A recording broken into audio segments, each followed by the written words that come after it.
తిరుపతిలో ఉద్రిక్తత కొనసాగుతుంది. నిన్న చంద్రగిరి టీడీపీ అభ్యర్థి పులవర్తి నానిపై హత్యాయత్నం ఘటనతో టెన్షన్ వాతావరణం నెలకొంది. వైసీపీ దాడులకు సాక్ష్యాలు ఉన్నా పోలీసులు ఒక్కరిని కూడా అరెస్టు చేయకపోవడంపై టీడీపీ శ్రేణులు పగ్గుమంటున్నారు. బాధితులపై చర్యలు తీసుకోవడంపై ఆగ్రహం వ్యక్తం చేస్తున్నారు. ఈ ఘటనపై నాని సతీమణి ధర్నాకు దిగారు.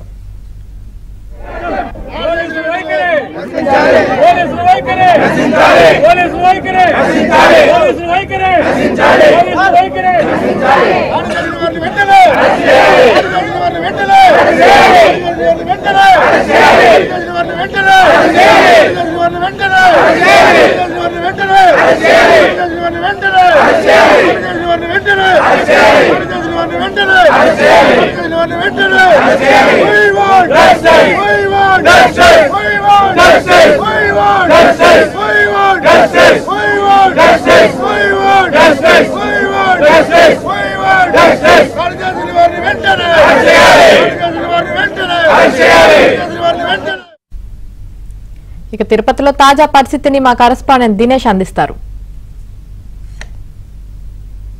పద్మావతి మహిళా యూనివర్సిటీ దగ్గర స్ట్రాంగ్ రూమ్ దగ్గరికి వెళ్ళేటప్పుడు ప్రీ ప్లాన్డ్ గా దాడి చేయడంతో గాయపడినటువంటి పులివర్తి నాని స్విమ్స్ లో చికిత్స పొంది ఈరోజు ఇప్పుడే డిశ్చార్జ్ అయ్యి ఇంటికి రావడం కూడా జరిగింది.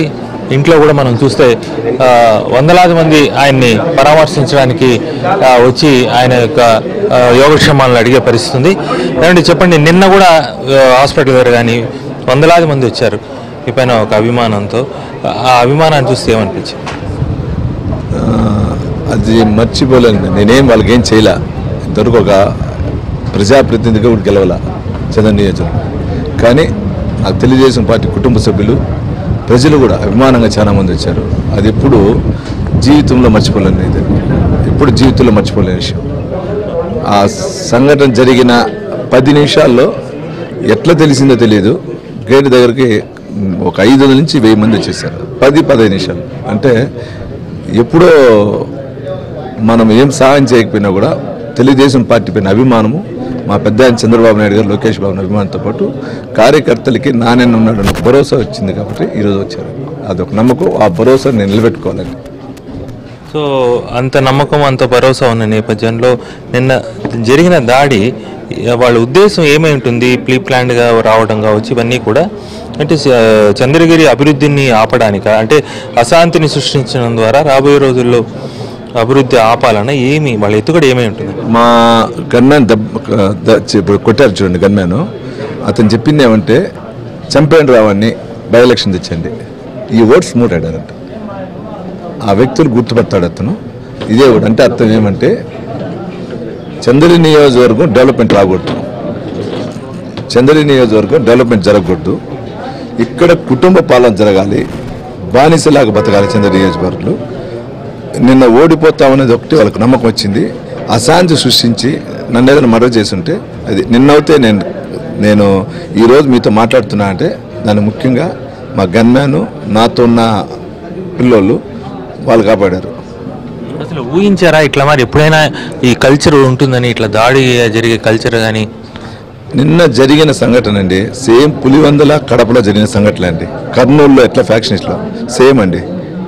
బండ్లు 3 అడ్డం వచ్చారు, స్లో చేసాం, 10 మంది వచ్చారు. ఈ లోపల నాకు అర్థమై మా గన్మ్యాన్లు చెప్పిన అటాక్ స్టార్ట్ అవుతుందని చెప్పి డిఎస్పీకి కాల్ చేసి చంద్ర డిఎస్పీకి, సార్ అటాక్ జరుగుతూ ఉందని. ఎక్కడ యూనివర్సిటీ అన్నా ఇప్పుడే చెప్తాన్నాడు. ఈ లోపల సైడ్ డోర్ నుంచి కత్తి పెట్టుకొని ఒక అబ్బాయి వచ్చాడు. ముందు ఒక 5 మంది వచ్చారు. వచ్చింది బ్యాక్ సైడ్ బండ్లు కొట్టుకుంటూ వచ్చారు. నా బండ్లు కొట్టారు. నా బండ్లు కొట్టిన వెంటనే నేను దిగి ఏమి ఎందుకు కొడుతున్నారు అని రమ్మన్నా. లోపల మాట్లాడు ఒక ఏదో సమ్ వెరైటీగా ఒక రాడ్ ఉంది, అది రాడ్డా కొయ్య అర్థం కాదా. వాడు పెట్టుకొని పైకి వస్తే ఒక తందన్న కింద పడ్డాడు. ఈ లోపల ఇంకొక అతను సమిట్ ఎత్తుకొని వచ్చి వేసాడు. సమిట్ వేసినప్పుడు ఇక్కడ పడింది, ఇక్కడ పడి నేను ఇట్లా చేయి ఇట్లా వంచ షోల్డర్ పైన పడింది, కింద పడ్డప్పుడు మళ్ళీ కత్తితో అయిపోయారంట. అప్పుడు మా గన్మ్యాన్ ఫైర్ చేసి ఉంటాడు. మా గన్మ్యాన్ కానీ ఫైర్ చేయకుంటే కత్తి తీసి ఉంటారు. అంటే ఇంకా ఆల్మోస్ట్ లేదు కదా. ఈ లోపల గన్మ్యాన్ ఎప్పుడు ఫైర్ చేస్తారు, గన్మ్యాన్ లాక్కున్నారు. ఈ లోపల మా పిల్లలు నన్ను అట్లే లాక్కొని బండ్లు వేసుకొని ముందు మా వెహికల్ డ్రైవర్ దిగి ఎదురుగా అటాక్ జరుగుతుంటూ ఉంటారు కదా, అంటే మా బండితో మా బండిని గుద్దుకొని వెళ్ళిపోయారు అక్కడికి. ఇది జరిగింది. ఈ ఈ రకమైన వాతావరణం దాడులు ప్రతి దాడులు అనేటువంటిది కొనసాగితే ఏమవ్వాలి తిరుపతి పవిత్రత కానీ దీన్ని ఎట్లా మీకు చెప్పాను సార్ 2019 ఎలక్షన్లో కూడా ఎలక్షన్ ముందు రోజు వరకు అతను చాలా నటిస్తాడు. అతనంత నీతి నిజాయితీగా అతనంత దేవుడుగా ప్రజలకే మేలు చేసే రౌడీజం తెలియని వ్యక్తి ప్రవర్తిస్తాడు. ఎలక్షన్ అయిన నెక్స్ట్ డే స్టార్ట్ చేస్తాడు. 2019లో కూర్చోండి పోలింగ్ అయిన రోజు మా భార్య అటాక్ జరిగింది. నిన్న కూడా 24 నిన్న కూడా మధ్యాహ్నం నుంచే స్టార్ట్ అయింది. అన్ని బ్రాహ్మణ కాలంలో ఫైరింగ్ చేసేట్లు చేశారు. కమ్మకండిగా బూత్ ఉంటే ఆడ కొట్టాలని ఇదే వీళ్ళు వచ్చి కమ్మకండిగా కొట్టాలనుకున్నారు. దాని తర్వాత ఇంకోటి కాసిపెంట్ల, దాని తర్వాత మా ఊరు, దాని తర్వాత శేషాపురం, ఇట్లా చేస్తానే వచ్చి నేను అందరూ అజయ్ ఏం మాట్లాడొద్దండి వదిలేయండి ప్లీజ్ రిక్వెస్ట్ చేసిన. మా వాళ్ళు అన్నాను ఒక విధంగా అయితే విసుక్కున్నారు కూడా. విసుక్కుంటే నేను వదిలేయండి అని చెప్పి అంటే ఎందుకు చెప్తానంటే రెచ్చగొట్టు ఏదైనా చేయాలనే ఉద్దేశంతో వచ్చారు.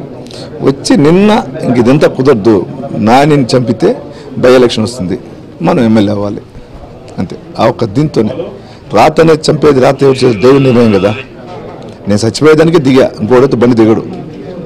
ఏమైతే నేను వస్తే భయపడను, భయపడే వస్తే బండి దిగేసి పరిగెత్తలు ఉంటాను, నేను పరిగెత్తల. మీ యొక్క భవిష్యత్తు కార్యాచరణ ఈ సంఘటన పైన కావచ్చు, ముందు ముందు మీ భవిష్యత్ కార్యాచరణ ఎలా అనుకుంటున్నారు? అధికారులు ఉన్నారు, పోలీస్ అధికారులు, ఆ యంత్రాంగం చూసుకుంటుంది. మిగిలిన కాలం నిర్ణయిస్తుంది. మనకేం తెలుస్తుంది, పోలీస్ అధికారుల చేతిలో ఉంటుంది, కాలం నిర్ణయిస్తుంది. నేనైతే చంద్రగిరిలో ప్రశాంతత కావాలి, ఇక్కడ రౌడీజ్ ఉండకూడదు. పులివెందుల కడప సంస్కృతి నాకు వద్దన్నా.